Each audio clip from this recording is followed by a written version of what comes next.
Hi, I'm Jessica Taylor from Ink It Up with Jessica, and in this video I'm going to show you how to make this cheerful rainbow card from start to finish. The first step is to make our card base, and this card opens up. So you can see that it's longer. So we're going to take our 8.5 by 11 sheet of cardstock. This is 11 inches here, and I'm going to turn it this way in my paper cutter and cut it at 4.25 inches. So my card base will be 4.25 by 11 inches. And I'll get 2 of them if I want to make 2 cards. We're going to turn this and score it at 5.5 inches. I'm actually going to use that same piece of paper to cut this piece here that I'm going to emboss for the front of it. So I'm going to cut that at 5.25 inches by 4 inches. And this is just going to fit perfectly on the front of my card. Now that I have the score line on my card base, I'm just going to line up the corners.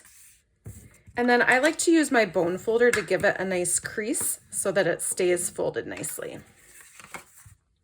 Next, I'm going to grab my cut and emboss machine so that I can cut the circle and the rainbow and emboss the background. This is a 3D embossing folder. So to build my sandwich, I'm going to start with the number 1. This is the thicker platform. And then I'll put my cardstock inside my embossing folder. I like to just line it up on this line here so I know that it's in there straight. It doesn't matter for every pattern. And then I'll put my number 4 specialty plate on top and just run that through. And now it has a nice embossed texture in it. If you have a big shot instead of a cut and emboss machine, I have a tutorial on how to build your sandwich for the different Stampin' Up! Folders, and you can find that in the link in the description below. Next, I'm going to die cut a circle and the rainbow at the same time. To do that, I'm going to start with the number 1 platform again, followed by the number 2 because I'm going to be doing die cutting. Then I'll want a number 3 clear plate and some basic white cardstock. I'm going to use the largest circle from the layering circle dies, as well as the rainbow from the Brilliant Rainbow dies.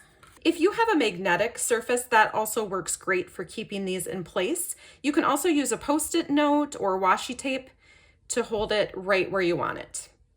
I think that about looks good. I'm just going to carefully put another number 3 on top and then roll that on through.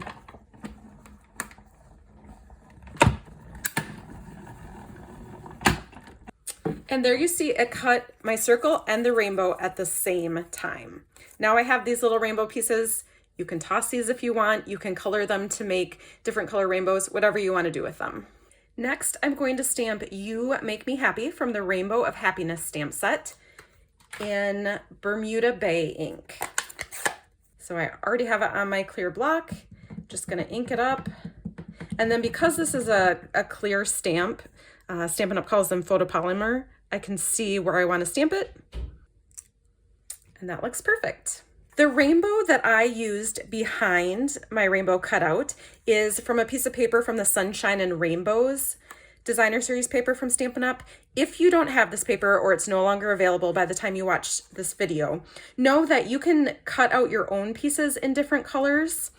Or you could color these with like a sponge dauber and some ink.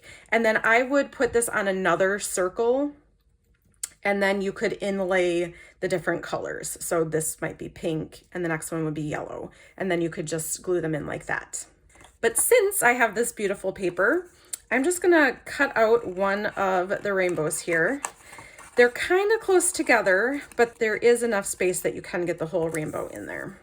So then I'll kind of just make sure that that will line up, and it will. And I'll just cut that off after I have glued them together. That gives me a little extra piece to hold on to. Now, because these are such little tiny things, it's hard to get tape on there. So I'm going to use the multi-purpose liquid glue. Now, I normally do not use this because I tend to just make a huge mess with it. So if you are good with this glue, it does have a fine tip that you can just very carefully put a little glue on there. I cannot seem to do that without making a mess.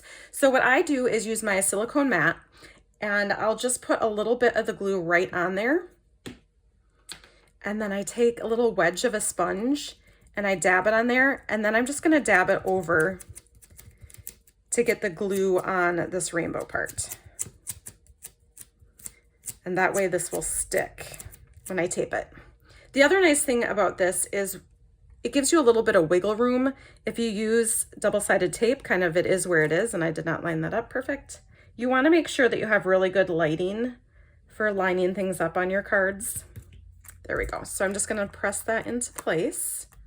And that's going to be perfect. I'm going to move this to the side. Once this dries, it'll just wipe right off that silicone mat. And then I'll cut this piece off.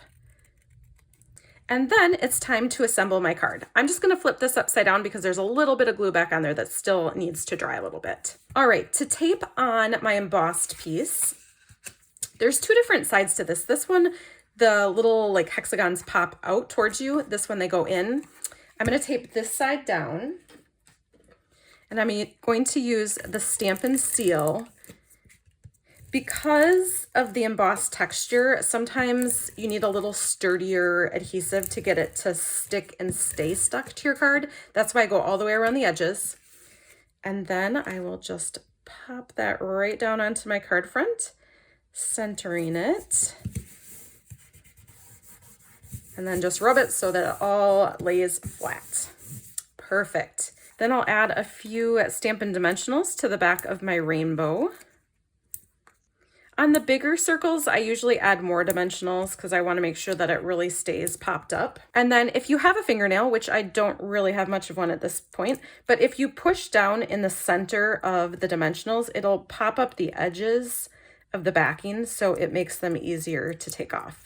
And then we'll just center this on the front of my card right where I want it. And boom, there is a nice cheerful card all ready to send to a friend. One more thing, because this card base is a little bit darker color, I usually like to add a white piece on the inside so that it's easier to write on, easier for them to read. And I have a video about how I cut my paper for the inside of my cards that I will link in the description below and right here if I can. All right, thanks so much for watching, and I hope you'll go and make a cheerful rainbow card for a friend.